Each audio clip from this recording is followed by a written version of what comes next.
Well, look, I can give you an example. So I know a bunch of people who run MBA programs, and I've had discussions with them because the thing about an MBA program is if it's selective, it's really hard to get in. It's like getting into Harvard.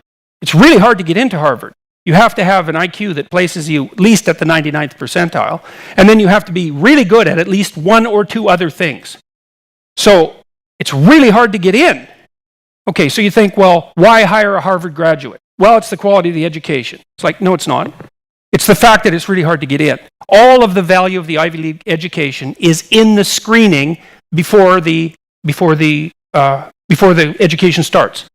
Now, that doesn't mean that people go to Harvard and they get educated, but they'd get just as educated if they went somewhere else. First of all, it's like every university contains more information than any student can ever possibly process. If you're super smart, you can be dropped into a state college somewhere, a low-level state college. You spend 4 years in the library. You know, like, what are you going to do? Read the whole library? No. Right. So, and the data on this is quite clear. It's like, and it's the same with private schools. The reason that people who go to private schools do better than people who go to public schools is because, generally speaking, the people who go into private schools are smarter. It's not the education that's any better. And so we radically overestimate the degree to which training works. So now you can train people to be stupid, but training them to be smarter than they are is really, really, really hard. So, like I said, it's a dismal literature. And the liberals think everyone's roughly equal and there's a job for everyone, you just have to train them. It's like, no, wrong. And the conservatives think, well, there's a job for everyone if they just get off their ass and work. It's like, no, that's wrong too. Even though, if you work, that's better. And, well, so that's on the conservative end, but the liberals won't take into account individual differences. Well, obviously, that's part of what the whole politically correct discussion is about. It's like, everyone's the same. It's like, yeah, they're not.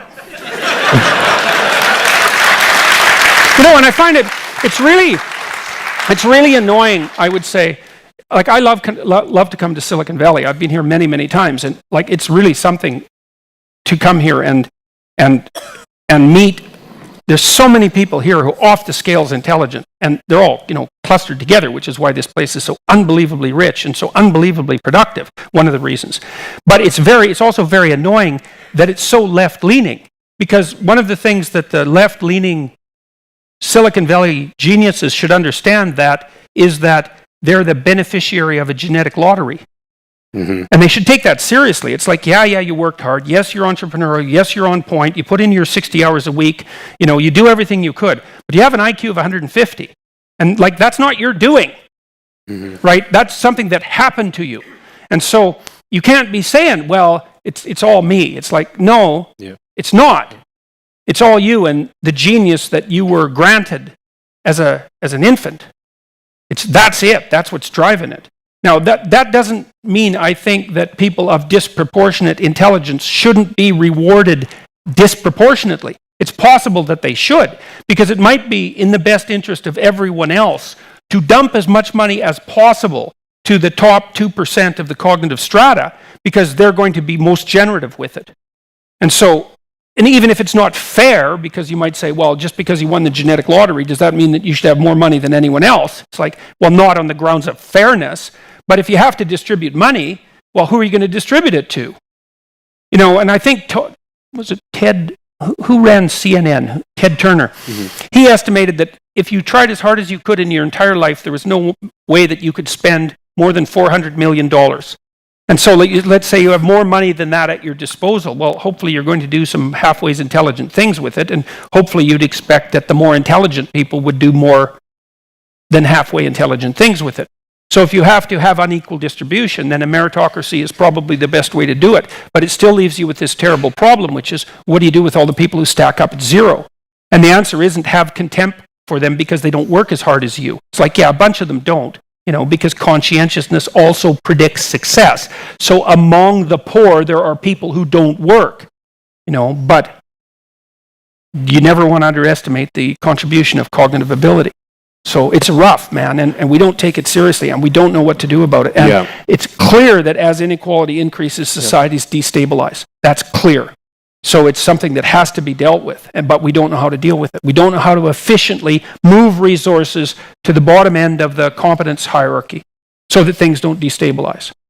So, and I've worked with people, lots of people who are at the bottom end of the hierarchy in my clinical practice. And, like cocaine addicts, for example, low IQ cocaine addicts. Not all cocaine addicts have low IQ, by the way, but, it's just it's a triple whammy, let's say, because if you're a cocaine addict, you're probably also an alcoholic.